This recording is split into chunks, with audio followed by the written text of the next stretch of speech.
Bueno, ya estamos en la tercera y última predicación sobre nuestro personaje, Juan el Bautista.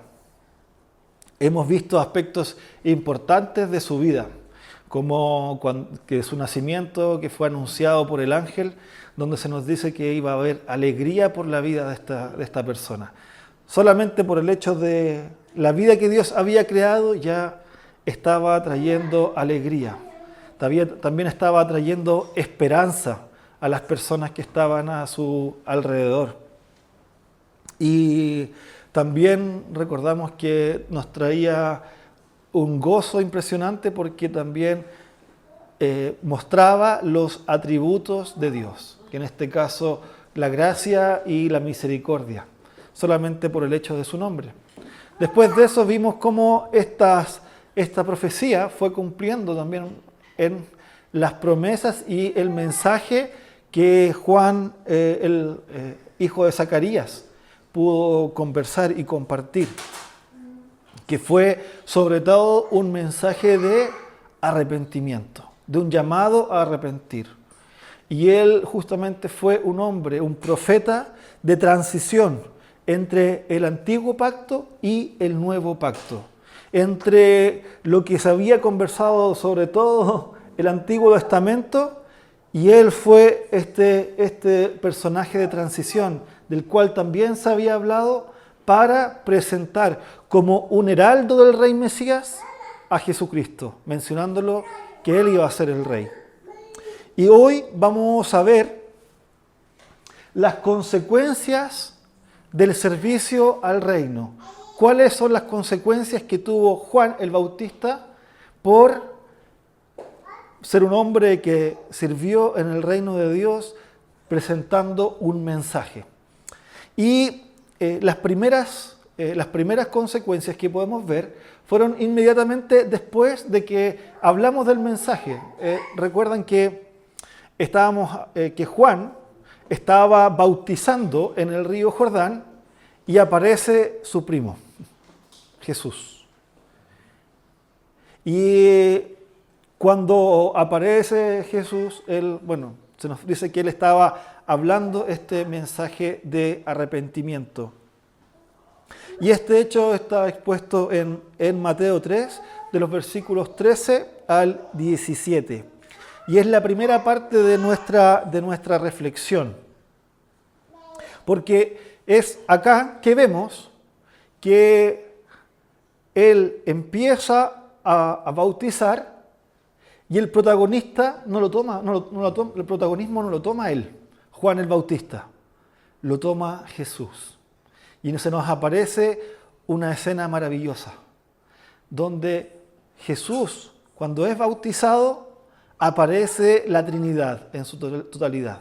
Aparece el Dios Padre diciendo, en mi Hijo tengo complacencia, tengo gozo. Y también aparece el Espíritu Santo en forma de paloma, pero aparece. Y aquí ya vemos a la Trinidad expuesta en su expresión para el pueblo. Así que vemos primeramente en este punto que una de las consecuencias de vivir para una vida del reino nos deja de lado primero y va mostrando a Jesucristo. Ya a poco va cumpliendo su ministerio.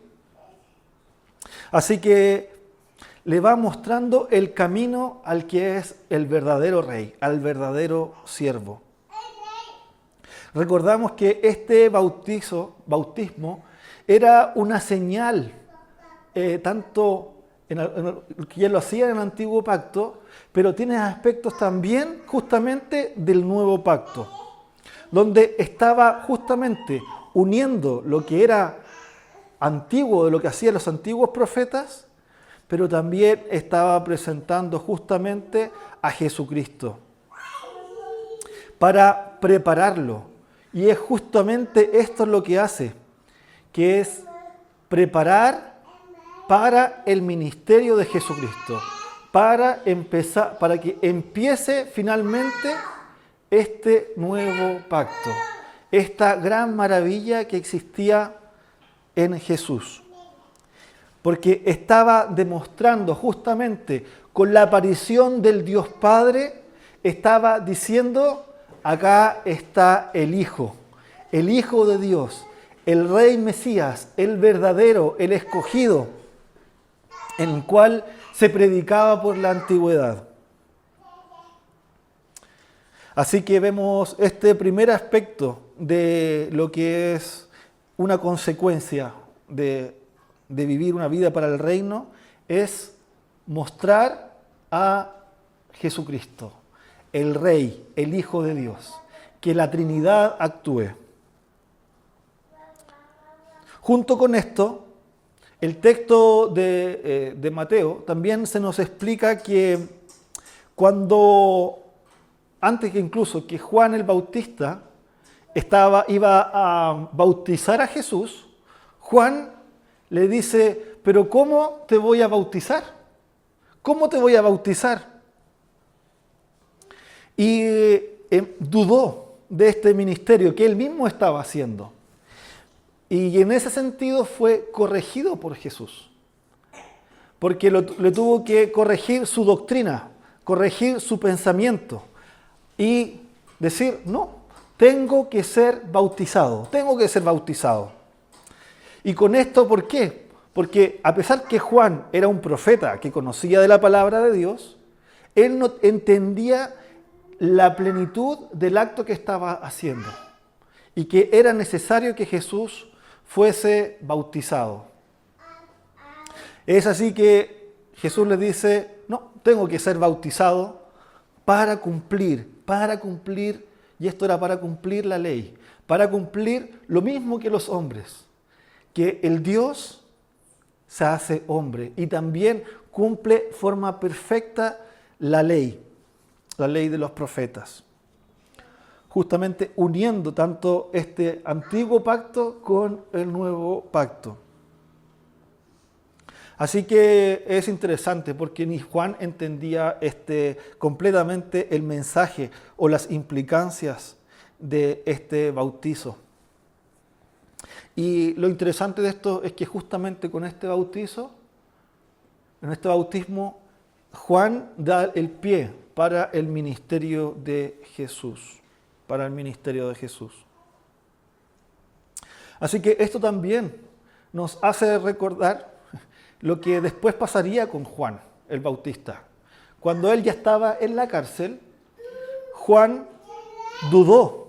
Había pasado ya un tiempo de que Jesús estaba realizando milagros, estaba realizando diferentes situaciones y ya estaba presentándose como el Hijo de Dios, el Hijo del Hombre, como se estaba profetizando en Daniel.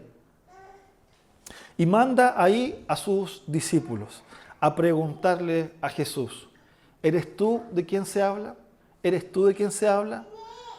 Dudando nuevamente de lo que no tenía dudando y no teniendo el conocimiento. Y quería rectificar y verificar de lo que Jesús realmente era el Hijo de Dios, el siervo.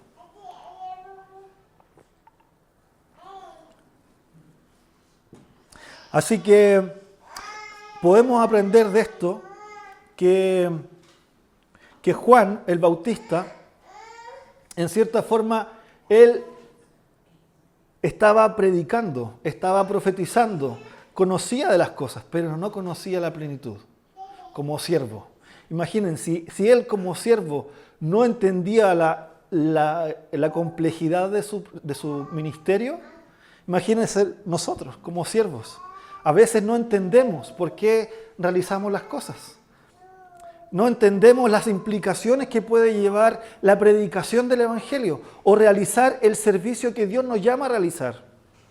Pero sí, en este caso, Jesús lo corrigió y le explicó de forma amable. Y no solamente de forma amable, sino que le explicó con la palabra de Dios, con lo que ya estaba profetizado. Así que no tengamos miedo si no entendemos todas las implicancias del ministerio que uno pueda realizar, del servicio que uno está realizando aquí en la tierra. Porque sí, Dios lo conoce. Y sí, en este caso, Jesús nos puede corregir.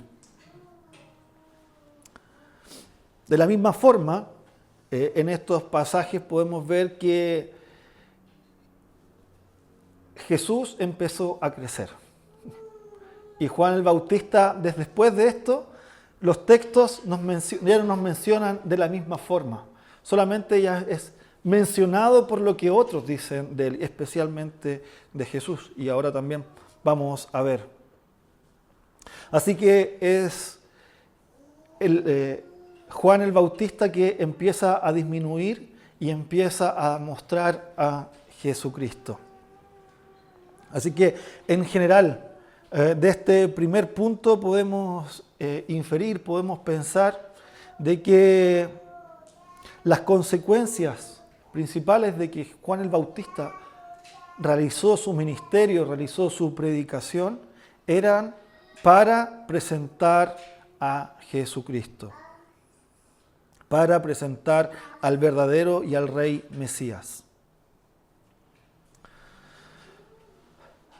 Así que esa fue una de los primeros aspectos que podemos ver, se podría decir, disminuir para presentar a Jesucristo. Otra consecuencia que podemos ver en estos pasajes, y especialmente en el texto que ya leímos, es cuando Jesús habla sobre Juan el Bautista. Cuando Jesús habla sobre Juan el Bautista. Así que una segunda consecuencia, podríamos decirlo, es ser exaltado por Jesucristo, en el caso de Juan. Y esto lo vemos dentro de los textos en Mateo 11, los versículos 7 al 19. Jesús estaba resaltando el servicio de un hombre. Estaba resaltando el servicio de un siervo. Así que Mateo en este capítulo 11, nos muestra cómo Jesús había dado primeramente las instrucciones a los discípulos de Juan. Cuando le había dicho que les mostrara, que les dijeran las cosas que estaban pasando.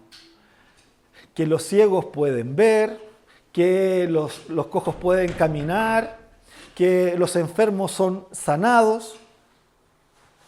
Así que, y que justamente se estaba cumpliendo lo que decía Isaías 35, que los profetas mismos habían anunciado. Y que por lo tanto el mundo estaba recibiendo al verdadero Mesías.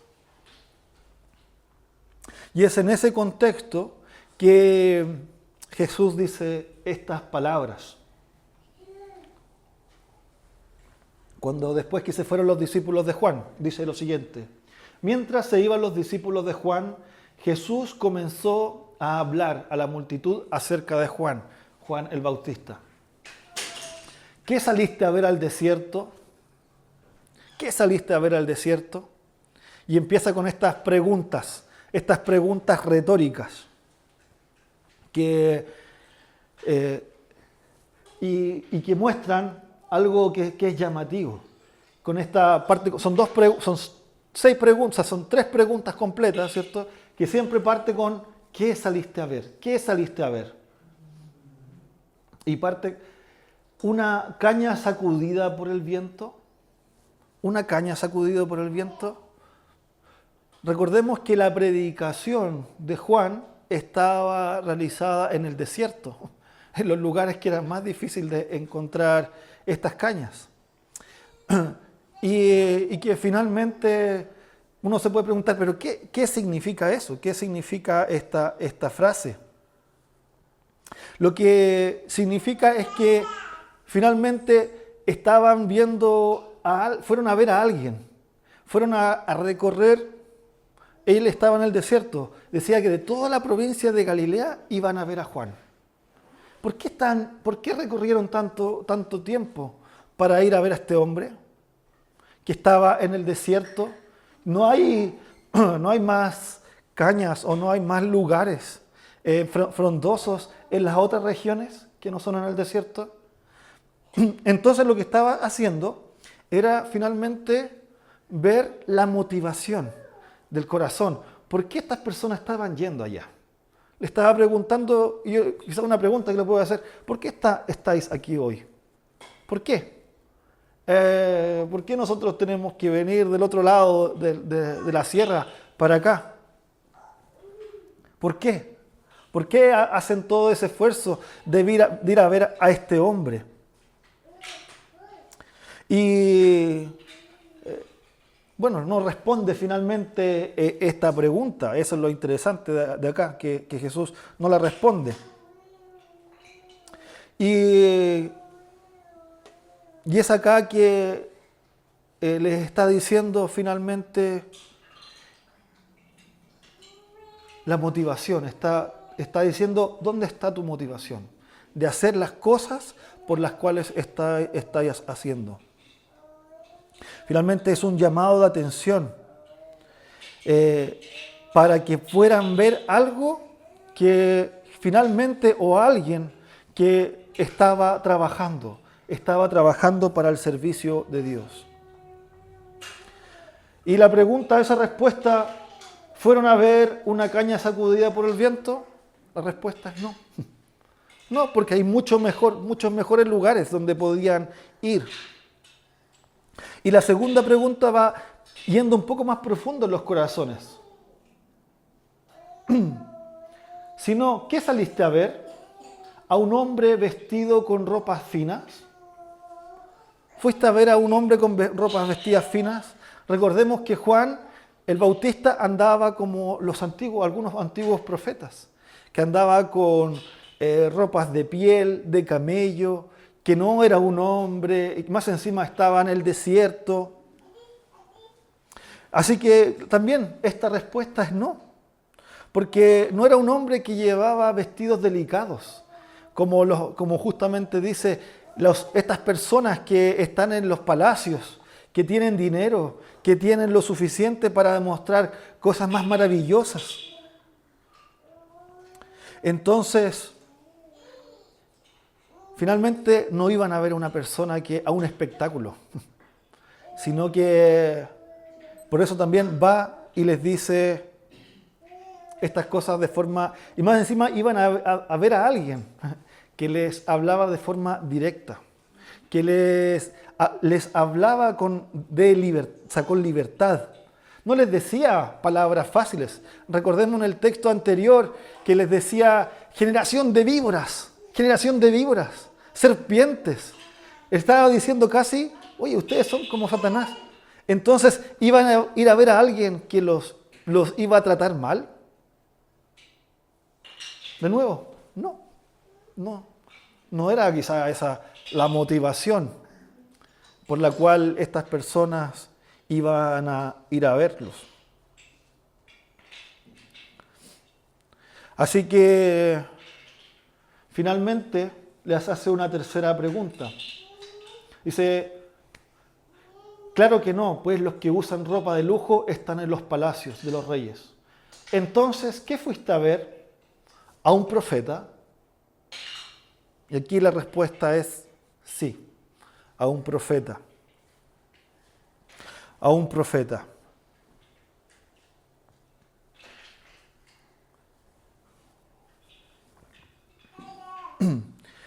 Dice, a un profeta, ¿cierto? Y más que un profeta. Este es de quien está escrito, yo estoy por enviar a mi mensajero delante de ti, el cual preparará tu camino. Y es interesante porque dice, más que un profeta. Recordemos que los profetas del Antiguo Testamento no eran tratados de la mejor forma.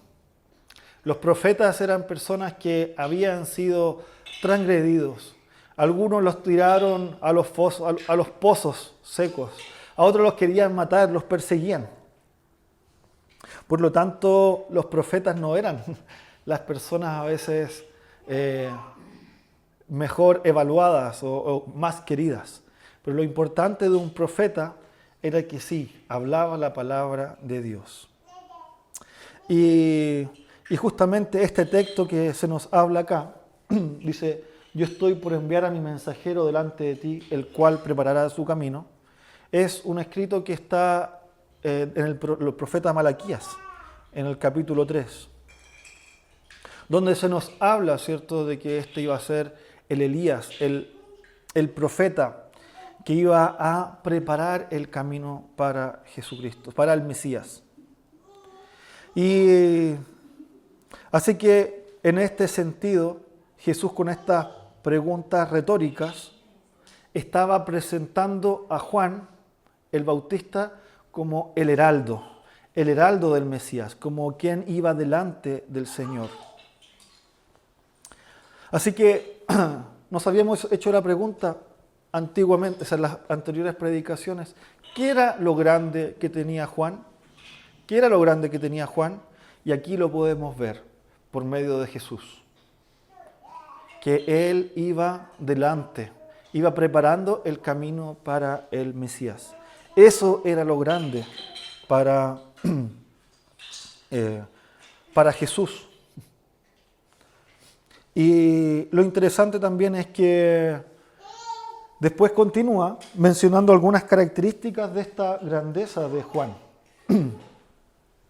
Y se nos dice que os aseguro que entre los mortales no se ha levantado nadie más grande que Juan el Bautista. No se ha levantado nadie más grande que Juan el Bautista. Eran fuertes las palabras que estaba diciendo Jesús para la multitud de judíos. Recordemos que para los judíos habían personas muy grandes. Tenemos a los padres, ¿cierto? A los padres de la fe, esos que están en Hebreos 11. Recordemos a Abraham, que era el padre, cómo lo consideraban, era quien había recibido la promesa del Señor. Bueno, también antiguamente teníamos a Noé. Después tuvimos a Moisés también, como uno de los profetas más grandes que había escrito todo el Pentateuco. Entonces, decir que una persona era más grande que todos estos grandes personajes que tenían en consideración los israelitas, eran palabras mayores. Eran palabras mayores. A pesar de que ellos mismos reconocían a Juan como un profeta, probablemente las palabras de Jesús iban mucho más allá. Ya estaban diciendo exageraciones para ellos. Al decir que no habían, dice que entre los mortales no se ha levantado nadie más grande que Juan el Bautista. Así que así resalta la importancia que Jesús tenía en este hombre. Y esto lo repite, dice,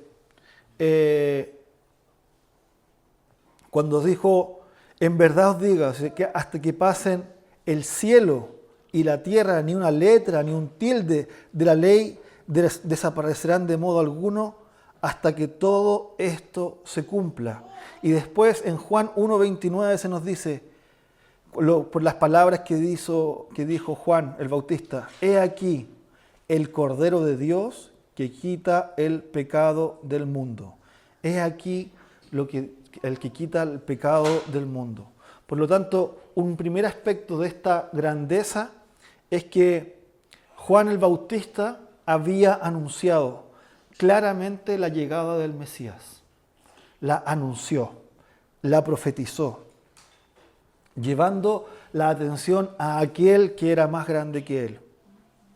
Otro aspecto de esta grandeza también es porque él había enfatizado esta necesidad de arrepentimiento como la única forma de que el pecador podía llegar al reino de Dios. Entonces, esta grandeza se da porque predica a Jesucristo y en segundo lugar dice, Jesucristo es el dador del arrepentimiento y necesitan arrepentirse. Y un tercer punto, debido a que Juan actuó como un heraldo, como alguien que iba a presentar a Jesucristo al Rey Mesías, cumple este trabajo al quedar en segundo plano. No se exalta a sí mismo. No se exalta a sí mismo como lo estaban haciendo los fariseos, que se lo colocaban enfrente como las figuras religiosas del momento. No era la figura de él, no era la figura de una persona en particular. Era la figura de Jesucristo. Era la figura del Rey Mesías. Y es por eso que Juan, en el Evangelio de Juan, capítulo 3, versículo 30, se nos dice que lo que dijo Juan el Bautista, dijo, es necesario que Él crezca y que yo disminuya. Así que desde este punto de vista podemos ver por qué se considera a Juan el Bautista uno de los más grandes de los que había nacido hasta ese tiempo.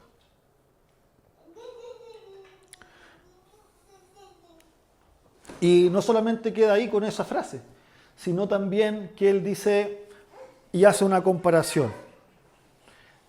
A pesar de que Juan es el más grande de los que ha vivido o se ha levantado o ha nacido de mujer en ese momento, dice, sin embargo, Juan el Bautista es el más pequeño en el reino de los cielos. Y el más pequeño del reino de los cielos, ¿cierto?, es más grande que él. ¿Y por qué? ¿Por qué podemos entender esto? Porque recordemos que hasta ese momento Juan el Bautista no tenía todavía la plenitud y el conocimiento de saber todo lo que iba a acontecer con la gracia y las implicaciones que traía Jesucristo. Pero todos los que estaban en el cielo ya conocían eso, ya saben, ¿cierto? Saben, y hasta el día de hoy, incluso nosotros ya sabemos las implicaciones que tuvo la muerte de Jesucristo. De que Él no solamente se entregó a sí mismo completamente, sino también que Él se entregó y resucitó. Y que ahora está gobernando en el cielo, a la diestra del Dios Padre. Por lo tanto, en el reino de los cielos, ¿cierto?, se conoce la gracia total, que también nosotros ahora conocemos y podemos entender. A pesar de que Juan el Bautista predicó un evangelio, una parte del evangelio, no lo tenía en su plenitud. Y lo interesante y lo maravilloso es que ahora sí nosotros lo podemos ver y lo podemos vivir. Así que el más humilde del reino, después de Juan, ¿cierto?, puede tener una relación íntima con Dios, basado en el sacrificio que hizo Jesucristo. Y después continúa este texto mencionando que dice que desde los días de Juan el Bautista hasta ahora el reino de los cielos ha venido avanzando contra viento y marea, y los que se esfuerzan lograrán aferrarse a él, porque todos los profetas y la ley profetizaron hasta Juan. Y si queréis, dice, aceptar mi palabra, Juan es el Elías que había de venir. El que tenga oídos, oiga. El que tenga oídos, oiga.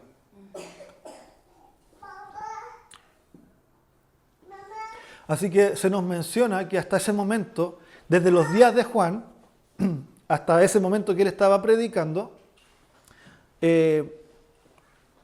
dice que había violencia en el reino. Acá se nos dice, hasta ahora el reino de los cielos ha venido avanzando contra viento y marea. Esto lo en forma figurativa, o sea, la palabra es más relacionado que habían situaciones de adversidad. Habían momentos de violencia en ese momento en el reino. ¿Y qué se nos quiere decir? Que en esa preparación que el reino está comenzando, que no es un hito inmediato, esto es aquí, sino que va progresando desde el momento que empezó Juan el Bautista su ministerio, el reino va a empezar a sufrir violencia, que van a empezar a venir adversidades, dificultades, pero que a pesar de esas dificultades, gracias al ministerio que también estaba realizando Juan el Bautista en el reino, dice que el reino ha venido avanzando, a pesar de estas dificultades. Y luego con el ministerio de Jesús, estas dificultades se van a ir cada vez incrementando, van a ir aumentando. Así que podemos entender que cuando una persona empieza a predicar sobre el reino de Dios, sobre el arrepentimiento, es una de las cosas más complejas que van a ir sucediendo. Van a venir adversidades. El Evangelio no es fácil. El Evangelio no es parar de sufrir. El Evangelio no es algo de color de rosas. Pero si alguien, como Juan el Bautista, sigue predicando el Evangelio, sigue predicando sobre el reino de Dios, este va a ir avanzando a pesar de las dificultades. Porque van presentando al reino, al rey y al rey de Dios. Bueno, y una tercera situación es la que vemos en Mateo 14, de los versículos 1 al 12, y es la muerte, el asesinato de Juan el Bautista. Es difícil terminar de esta forma, pero es como la vida de Juan y el ministerio va terminando. Así que una de las consecuencias también, como tercer punto de las consecuencias, de realizar un ministerio para el reino, en este caso fue el sufrimiento, fue la persecución. Y en el caso específico de Juan el Bautista, fue su muerte, fue su asesinato. Y esto también nos lleva a lo que los profetas habían vivido, que algunos profetas habían sido también asesinados. Lo interesante que Lucas también anteriormente nos había mencionado sobre Herodes el tetrarca. Y que el texto, justamente, si vais a Mateo 14, no nos parte diciendo Juan el Bautista hizo esto y después lo mataron. Se nos dice después, ¿cierto?, de que Jesús estaba realizando milagros, Herodes pensó que él era Juan el Bautista resucitado. Lo que nos llama en un primer lugar como una consecuencia de ser un imitador de Jesucristo. Por lo tanto, Juan estaba apuntando a Jesucristo con sus acciones. Y Jesucristo también apuntaba a Juan. Y después que Herodes pensó que había resucitado Juan el Bautista, se nos cuenta de cómo fue este asesinato por parte de Herodes. Recordemos que Herodes era tetrarca, se había enterado de que se iba a decir que iba a haber una resurrección, de que iba a venir el profeta. Por lo tanto, él estaba pensando de que él había matado al Mesías al matar a Juan. Y se nos explica que Herodes encarcela a Juan por un motivo. Dice que había prendido a Juan el Bautista, lo había encadenado y metido en la cárcel por causa de Herodías, mujer de su hermano Felipe. Así que la razón por la cual Juan el Bautista había sido encarcelado era porque él estaba predicando sobre el arrepentimiento. El arrepentimiento. Y para poder arrepentirse hay que reconocer la falta que uno está cometiendo. Y en este caso le estaba diciendo a Herodes, el tetrarca, uno de los más poderosos del momento, le estaba diciendo: lo que tú estás haciendo está mal delante de Dios. ¿Cómo tienes la mujer de tu hermano? ¿Cómo la tomas? Arrepiéntete, anda delante del Señor. Arrepiéntete y no hagas más eso. Y se nos menciona que Herodes no, por su conciencia, por su situación, no quería escuchar más de Juan el Bautista y lo encarcela. Y se nos dice el texto que solamente no lo mata por las consecuencias políticas que podía traer la muerte de Juan. No se nos dice que él no lo quería matar por amor a Dios. Se nos dice que por la consecuencia que podía traer, porque los judíos en ese momento lo consideraban a Juan como un profeta. Y así que por esta parte vemos a un Herodes, un hombre que no quería escuchar la palabra de Dios, que no quería escuchar esta situación política, no quería ver a un hombre que les decía lo que tenía que hacer o que tenía que acercarse a Dios. Y este reflejo de Herodes es un reflejo de la situación actual de muchas personas que no quieren escuchar la palabra de Dios. No sé si ha pasado que haya familiares, amigos, ¿cierto?, que saben que uno es cristiano y que ni siquiera se quieren acercar porque saben que en cierta forma, si uno les dice algo, le está molestando lo que ellos están realizando en ese momento. Porque uno le está recordando que están alejados de Dios. Y esa era la situación que estaba viviendo Herodes, que no quería que lo molestaran. Quería seguir viviendo en su pecaminosidad. Pero aún así, Juan siguió predicando ese mensaje de arrepentimiento, de mostrar que el estándar venía por parte de Dios, el estándar moral de vida. Y después se nos muestra otra figura, que es Herodías, que era la mujer de Felipe, el hermano. Pero esta mujer era más avesada y fue más allá que Herodes.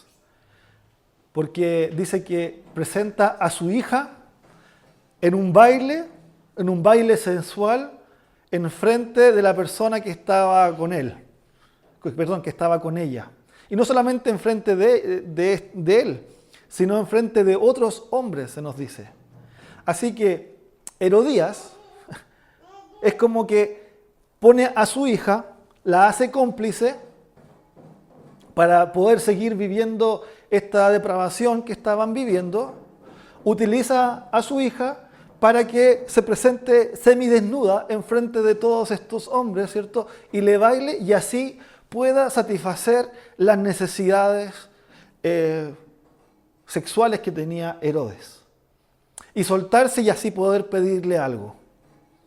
Así que a esa tal depravación llegaba esta persona. A esa tal depravación llegan las personas que no se quieren arrepentir y quieren seguir viviendo fuera de Dios. Y es ahí que llega esta situación. Que la hija de Herodías, no se nos dice que era la mujer, no se sabe si era la hija de Herodes también, o si era la hija de su hermano Felipe. Se nos dice que esta mujer se pone a bailar en frente de Herodes y Herodes se complace tanto que le dice, bueno, pídeme cualquier cosa, pídeme cualquier cosa. Así que es ahí que esta mujer no pidió, dame más riquezas, dame más poder, sino lo que hizo fue querer matar al profeta de Dios, al que lo llamaba al arrepentimiento. Así que a Herodes no le quedó otra que aceptar y cumplir su palabra al pedir ¿cierto? La cabeza de Juan. Y bueno, ahí termina, ¿cierto?, la vida de Juan, asesinado por predicar sobre el arrepentimiento. Y claro, lo interesante es que no llega solamente ese acto ahí, sino que fueron aún más, de forma sádica. No solamente lo mataron, sino que dice que donde estaban todos, cortaron la cabeza de Juan y se la llevaron la cabeza delante de los demás. Qué acto más sádico, ¿cierto? Y qué muerte más indigna para un profeta de Dios, para un hombre que Jesús había dicho que era uno de los más grandes, que había nacido hasta ese tiempo. Así que se termina con esa escena, ¿cierto?, de crueldad, de infamia, donde estas personas estaban contentas por haber asesinado y tener la cabeza de un siervo de Dios. Así que este tercer punto podemos ver que el costo que nos trae el predicar sobre el arrepentimiento, el costo de servir en el reino de Dios, de que lo que se nos decía, que había una batalla, que las cosas estaban en contra viento y marea, justamente el texto se nos dice más sobre violencia, se hace realidad. Y predicar sobre este mensaje no es fácil y puede traer consecuencias, y consecuencias difíciles, consecuencias de vida y consecuencias de muertes. Así que, ¿qué podemos aprender de esta vida de Juan? ¿Qué podemos hacer, reconocer? Reconocemos que Juan era un hombre especial, que había sido llamado por el Señor y que había estado dedicado al reino.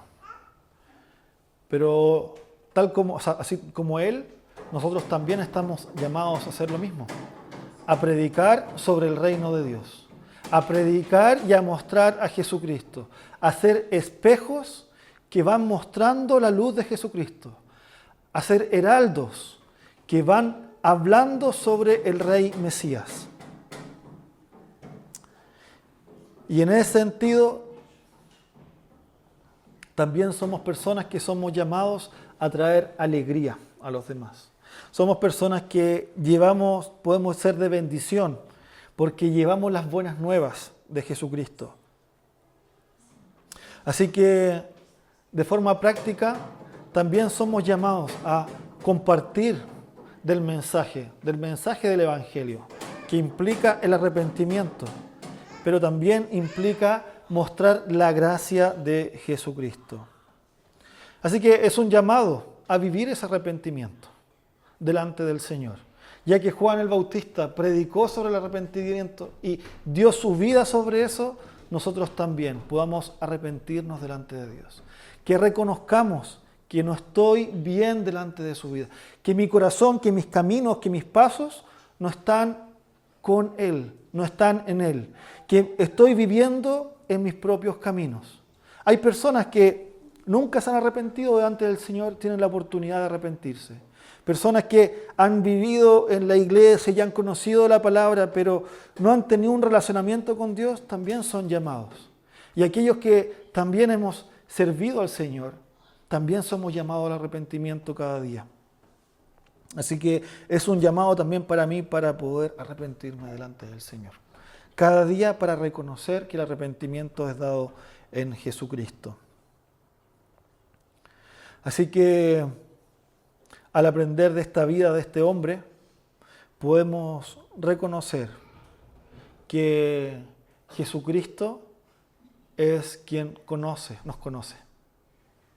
Es Jesucristo quien conocía a Juan, quien decía que este era un hombre grande. Y aquí puede haber una pregunta que te puedo hacer. ¿Qué piensa Jesucristo de ti? ¿Qué piensa Jesucristo de mí? ¿Cómo me ve en estos momentos? Él me conoce enteramente. ¿Qué es lo que está viendo de mí? ¿Cuáles son nuestros valores fundamentales, nuestros principios, lo que hablamos el viernes con los hombres, ¿cierto? En la reunión de hombres. ¿Dónde están nuestras prioridades? ¿Dónde están nuestros pensamientos fundamentales? Jesucristo lo sabe. Y es por eso que podemos ir a Él para reconocer en arrepentimiento que muchos de ellos no están en Él. Pero sí que otros sí lo han hecho. Así que esperemos que la vida de Juan el Bautista, sus consecuencias de vida, ¿cierto?, nos inspiren a vivir vidas que estén de acuerdo al reino de Dios y podamos conocer las consecuencias que trae el servicio al reino. Así que oremos. Señor Santo, Dios Todopoderoso, gracias por la vida de Juan, hijo de Zacarías. Gracias por su vida, obra, Señor amado, y ayúdenos a ser fieles a su presencia, a reconocer que necesitamos arrepentirnos delante de usted. Señor, pero también podemos descansar en ese arrepentimiento, porque reconocemos que en Jesucristo hay gracia. También que quizás la muerte de Juan el Bautista también apuntaba a la muerte de Jesucristo. Pero sabemos que esa muerte de Jesucristo trae vida, trae salvación. Y es en esa salvación que confiamos. Y sabemos que hasta el último de nuestras vidas, de nuestros días, vamos a reconocer a Jesucristo como nuestro Salvador y Señor. Nuevamente, muchas gracias por la vida de los hijos que han entregado su vida por el ministerio, por la palabra, por la predicación del Evangelio. En el nombre de su Hijo Jesús oramos. Amén.